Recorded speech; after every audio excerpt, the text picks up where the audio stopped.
E aí galera, sejam bem-vindos a mais um vídeo. E no vídeo de hoje nós vamos falar sobre os diversos planos perfeitos que geralmente os investidores iniciantes têm. E nós vamos avaliar eles para ver se de fato eles são bons ou se eles não são bons, se eles podem ou se eles não podem compor uma estratégia de investimento de fato.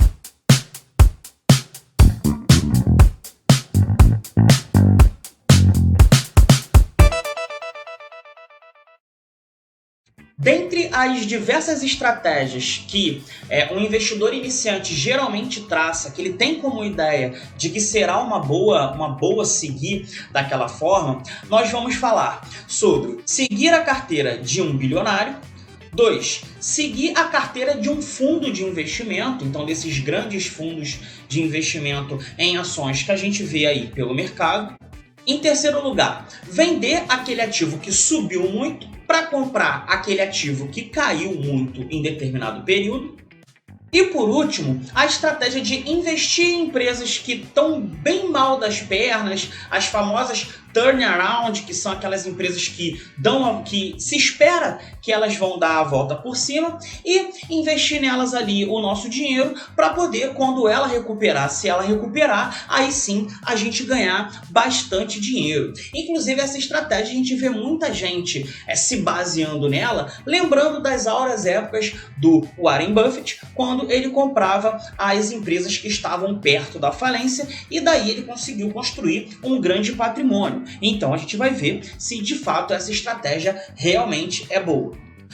Seguir a carteira de um bilionário parece de fato uma estratégia muito inteligente de ser feita, né? Porque a gente pensa assim, bem, se o cara ele é bilionário, então ele fez alguma coisa muito certa nos investimentos dele, né? Se ele é bilionário com bolsa, investindo, né? Ele é um investidor.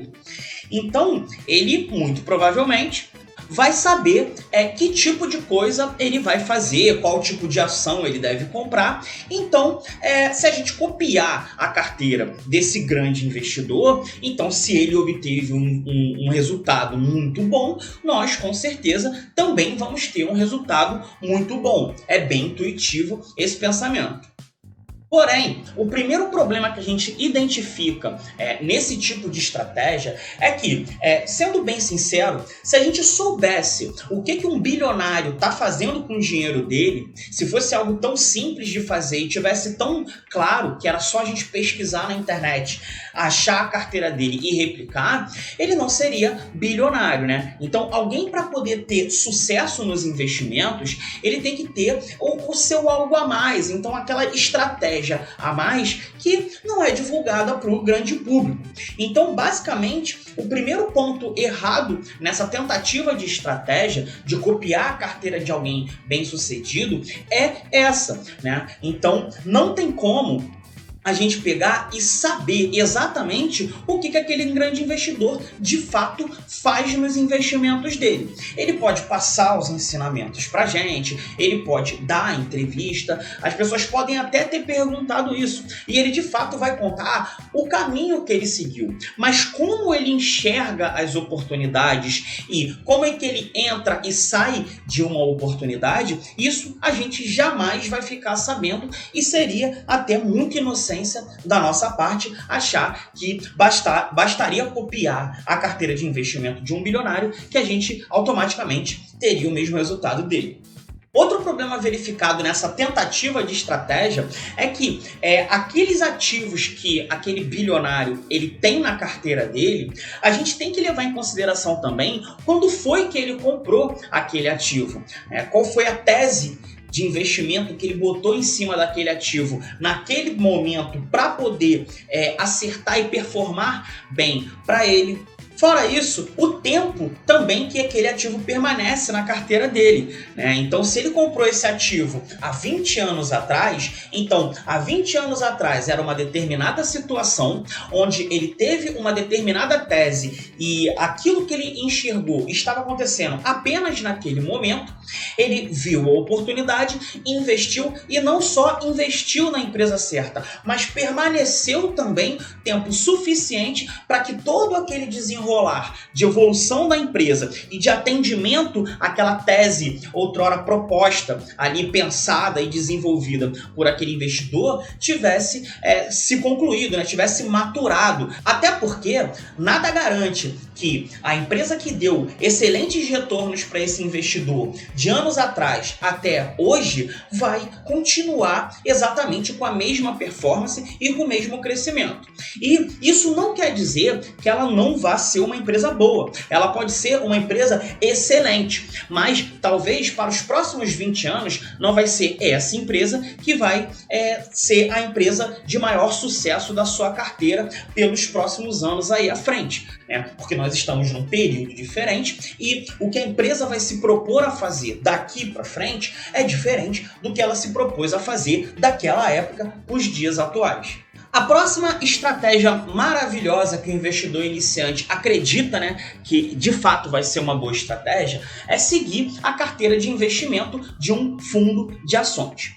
Também é um pensamento que ele é meio que coerente e intuitivo, porque, bem, quem gerencia uma carteira de ações dessas públicas, né, dessas grandes gestoras, é um gestor profissional, é uma equipe de gestão profissional. Então, são pessoas que vivem o mercado, passam quase que 24 horas da sua vida dedicada àquilo dali, vivem naquele meio, estudaram naquela direção, então, muito provavelmente, seguir a carteira de investimento de um bom fundo, que tenha um bom gestor, vai me gerar o mesmo resultado que aquele bom fundo vem tendo ao longo do tempo.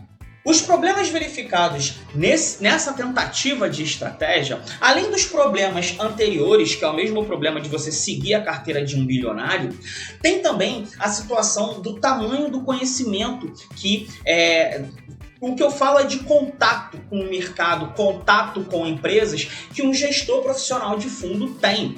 Então, um gestor como, por exemplo, o Henrique Breda, que é o gestor do Alaska, do fundo de investimento Alaska, o contato que ele tem com as empresas é muito maior do que o contato que nós, investidores amadores, vamos ter. Então, é muita inocência a gente acreditar que a gente estudando através de relatórios, vendo algumas notícias ali relativas à empresa e olhando os números dos balanços das empresas, vai nos dar a visão macro, a visão geral de uma empresa, mais do que alguém que está ali com contato direto com o gestor daquela empresa, com o presidente daquela empresa, tomando um café na sala dele ali e conversando sobre os rumos da companhia.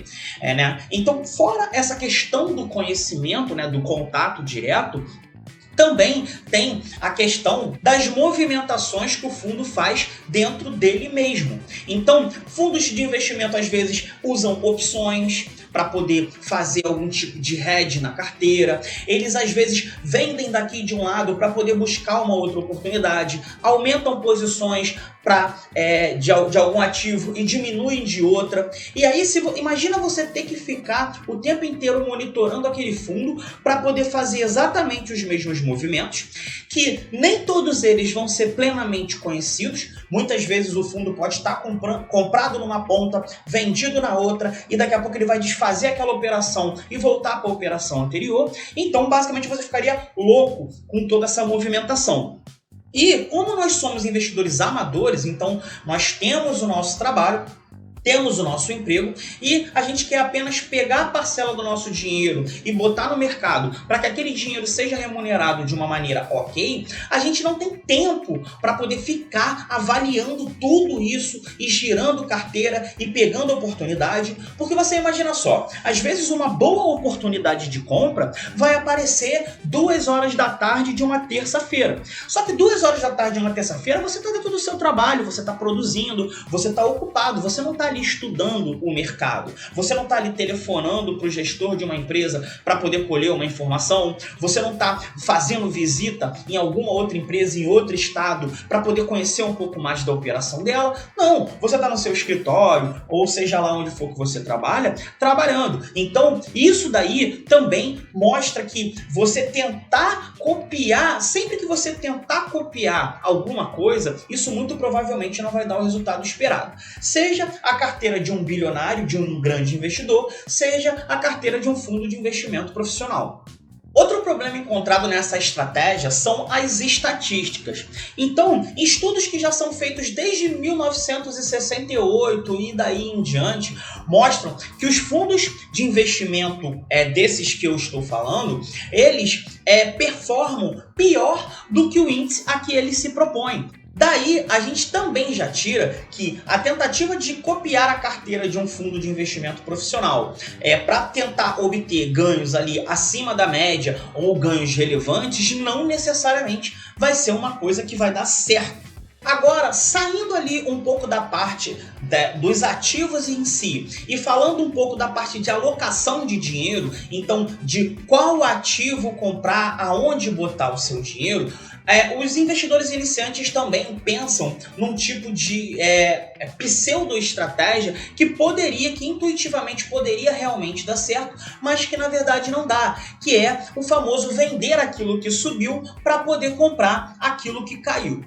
Nessa estratégia, a intenção geralmente do investidor o pensamento dele esse ativo aqui já subiu muito, já valorizou bastante. Então, ele talvez não tenha mais o que subir. Então, eu vou vender e retirar um pouco do lucro e vou me aproveitar desse ativo que caiu bastante. Por quê? Comprando ele aqui, ele também vai voltar a se valorizar e aí eu otimizo esse ganho de dinheiro. O problema dessa estratégia, dessa tentativa de estratégia, é pura e simplesmente pelo fato de que a gente não tem como prever o futuro. Então, quando você vende parcela de um ativo que está subindo porque você acredita que ele não vai subir mais, você está tentando prever o futuro. Da mesma forma que um ativo caiu bastante, digamos, caiu 50%, você acreditar que aquilo dali já é o máximo que o ativo caiu e por isso você vai comprar mais dele, também é a tentativa de prever o futuro. Além disso, um outro problema também que é verificado é que você reduz o poder dos juros compostos em cima daquele ativo que está performando bem. Porque como os juros compostos ele atua em cima do valor anterior, então se você tem, por exemplo, 10 mil reais em determinada empresa e ela cresce 5% a mais, é 5% em cima de 10 mil reais. Agora, se você pega desses 10 mil reais e tira ali uma quantidade, deixa lá, 5 mil reais, tira metade daquele valor, deixa 5 mil reais. Se ele tem uma valorização de 5%, agora aqueles 5% é em cima de 5 mil reais. Então você consegue perceber que ele barra os juros compostos. Aquela multiplicação grande que a gente precisa no nosso dinheiro para poder, de fato, crescer o patrimônio, vai ser barrada. Então quando você vende a ação vitoriosa, acreditando que ela já subiu tudo, se ela continuar subindo mais, você vai continuar ganhando sim, mas em cima de um patrimônio menor naquela empresa.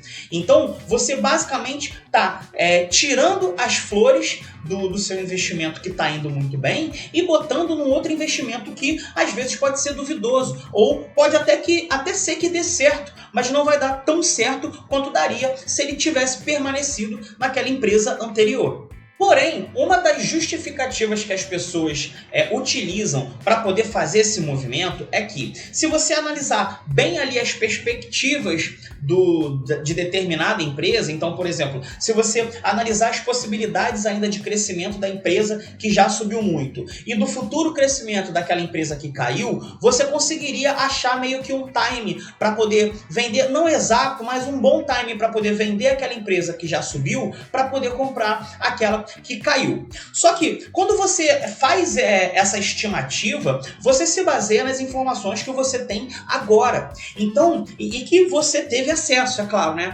Só que a gente tem que levar em consideração também as informações que a gente ainda não teve acesso, que você, quando vai fazer esse movimento, ainda não teve acesso, e as informações que ainda nem foram produzidas ainda. Então, mais uma vez, a questão do futuro influenciando nos investimentos. Então, alguma coisa pode acontecer logo ali na frente que faz com que todas as suas perspectivas e todo o seu estudo vá por água abaixo. Um exemplo muito bom para a gente dar sobre esse caso é o que aconteceu com a Cogna, que é uma empresa de educação. Então, a Cogna ela vinha sofrendo um pouco por causa do baque que ela tomou do FIES. Então, tinha aquele fundo estudantil, né, que financiava o ensino superior da galera e teve um baque aí nesse fundo e acabou que ficou deficitário e simplesmente o governo não conseguiu mais pagar por esse ensino. E as pessoas acabaram ficando com as dívidas, o mercado não absorveu e tiveram vários problemas. Como teve esse problema com o FIES, uma das escolas da Cogna, que era de ensino superior, ela tinha uma porcentagem muito grande dependente do FIES. Então aí já foi uma porrada que a empresa tomou. Quando ela foi caminhando para poder se recuperar, e claro que quando acontece alguma coisa ruim dessa, que gera algum tipo de prejuízo ou redução de ganhos de uma empresa, o preço das ações tende a cair. Mas até aí tudo normal, tudo administrável. Qual foi o problema maior? É que logo depois, enquanto a Cogna estava se recuperando desse primeiro baque, veio uma pandemia. E aí todas as escolas tiveram que fechar, o que acabou com a receita das escolas. E como a Cogna é um setor de educação, também teve esse prejuízo grande. Agora, imagine você, se na época que a Cogna começou a cair, começou a ter esses problemas, vamos botar do período ali de 2019 até 2021. Se você tivesse tirado dinheiro de Raias Drogasil para poder, porque subiu muito, para poder botar em Cogna. Vamos ver o que aconteceria. Vamos lá. Então, tá aí. Aqui é o gráfico de cotação da Raias Drogasil. Vamos ver o quanto ela evoluiu de 2019 para 2021? Então, aqui a gente vê que de 2019 para 2021, ela teve uma evolução de 92,68%, saindo aqui de 11,43 para 22,12. Quando a gente vem aqui em Cogna, a gente verifica que também de 2019 até os dias de hoje, ela amargurou uma queda de 66,63%, saindo lá de R$ 8,87 para agora R$ 2,96. Então, vocês puderam perceber que a pessoa que pegou e vendeu Raias Drogasil porque achou que subiu muito para botar em Cogna, que naquele momento parecia que tinha caído muito, simplesmente fez com que o seu dinheiro derretesse ali mais de 66% nesse período de 2019 a 2021. E esse não é o único caso que a gente tem, então existem vários outros casos e às vezes alguns casos que nem foi de uma derrocada tão grande quanto a Cogna teve, né? E aqui eu não estou julgando se a empresa é boa, se a empresa é ruim, se você deve comprar ou se você deve vender. Eu só estou falando um fato. E o fato é que o investidor que tirou dinheiro de Raia Drogasil para botar em Cogna com o pensamento de vender o que subiu muito para comprar o que caiu muito, acabou tendo um prejuízo ao invés de obter o lucro que ele outrora imaginou que poderia ter. Vamos para a última estratégia mirabolante que os investidores geralmente têm. Mas antes disso, curte esse vídeo se você está gostando, comenta aqui embaixo se você conhece alguma outra estratégia que os investidores costumam tentar utilizar, mas que na verdade elas não dão certo. Compartilhe esse vídeo com aquele seu amigo sardinhão que adora se meter em rolo para ele poder aprender alguma coisa. Se você está vendo pelo YouTube e ainda não é inscrito no canal, se inscreva, aperte o sininho para você poder ser notificado nos próximos vídeos. Se você está vendo pelo Instagram, curte esse vídeo. Se você ainda não segue a página, segue lá, comenta aqui embaixo também, beleza? E vamos lá para a última estratégia mirabolante. Outro rolo que geralmente o investidor iniciante ele se mete achando que vai ter um bom resultado é investir em empresas que estão quase falidas. Então a justificativa que eles geralmente utilizam é que possibilidade de retorno ela é muito grande. Só que na análise de risco-retorno, essa possibilidade de ganho é muito grande porque o risco também é muito grande, né? Então é muito mais fácil uma empresa que já é boa permanecer boa do que uma empresa que está ruim, que está mal das pernas, passar a ser boa. Então, nessa tentativa de capturar essas empresas que estão quase indo para a falência, para numa possível recuperação a pessoa ganhar muito, ela geralmente joga as probabilidades contra ela. E eu vou mostrar isso para vocês agora. E tá aí. Como vocês podem ver aí na tela, as empresas que estão 11 anos ou mais de prejuízo, apenas 8% dessas empresas deram de fato a volta por cima e passaram a ser empresas lucrativas. Empresas que deram de 6 a 10 anos de prejuízo, a porcentagem ela aumentou um pouco mais. Foi para 14% delas que passou a ser uma empresa lucrativa e conseguiu seguir o seu rumo. Empresas de 1 a 5 anos de prejuízo, 34% delas conseguiram dar a volta por cima e se tornar boas empresas. Quando a gente vem para de 1 a 5 anos de lucros, então percebam que a gente está saindo do cenário de prejuízo e passando para o cenário de lucro. Então, empresas que estão de 1 a 5 anos de lucro, 83% delas permanecem boas para o longo prazo. Empresas de 6 a 10 anos de lucro, 92% continuam boas no longo prazo e com mais de 11 anos de lucro, 95% das empresas permanecem boas no longo prazo. Então, fica mais do que claro que empresas que são boas, elas tendem a permanecer boas, e empresas que estão indo mal, que estão tendo prejuízo, tendem a permanecer empresas ruins. Então, o investidor, às vezes, joga ali as probabilidades contra ele na ilusão de que ele vai ser o escolhido, que de fato ele vai conseguir acertar na mosca aquela empresa que vai multiplicar por muitas vezes e vai ficar rico na grande tacada, o que a gente acabou de ver, as estatísticas mostram que não é bem assim. Outro problema dessa estratégia é que, para que de fato isso faça diferença para você, você tem que botar dinheiro de verdade dentro da empresa. Porque pensa só, se você consegue pegar uma empresa dessas de turnaround, empresa que está quase falindo e que está tentando se recuperar.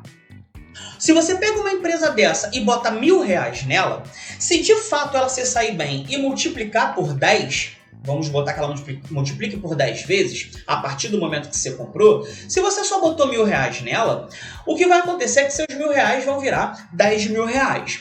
De fato, transformar R$1.000 em R$10.000 é muito bom, mas você não vai ficar rico com R$10.000. É uma grana, mas não é nada que você vá mudar de vida com isso daí. Para que faça alguma diferença relevante, você teria que botar, digamos, R$50.000 naquela empresa. Porque aí, multiplicando por 10, você ficaria com R$500 mil e aí sim, já é um dinheiro bem relevante que já te dá uma tranquilidade e valeu a pena o risco que você correu. Porém, se você bota R$50.000, você, investidor amador, investidor comum, assim como eu, tem R$50.000 numa única empresa e essa empresa ainda é uma empresa duvidosa, com certeza você não vai conseguir ficar tranquilo. E você não vai conseguir pegar e esperar esses 50 mil virarem 500 mil. Porque assim que esses 50 mil virarem 100 mil, você já fica extremamente empolgado e vai querer tirar o seu lucro. E daí em diante, a empresa segue e você não aproveitou todo o crescimento daquela empresa e não valeu a pena o risco que você correu. Porque da mesma forma, aqueles 50 mil podia ter virado zero, né? Então você tem que passar um tempo relevante naquela empresa que você está fazendo a sua aposta para que ela te remunere de forma adequada ao risco que você correu de perder todo o seu dinheiro. Então, a probabilidade maior é que você acabe se metendo em rolo se você ficar tentando investir em empresas que estão à beira da falência esperando a grande tacada. E por hoje é isso, pessoal. Eu espero que vocês tenham gostado desse vídeo. Se vocês têm alguma outra ideia ali de algum investimento mirabolante ou de algum plano maravilhoso que geralmente os investidores sardinha têm, bota aqui embaixo no comentário. É isso aí. Muito obrigado pela atenção e até a próxima. Fui!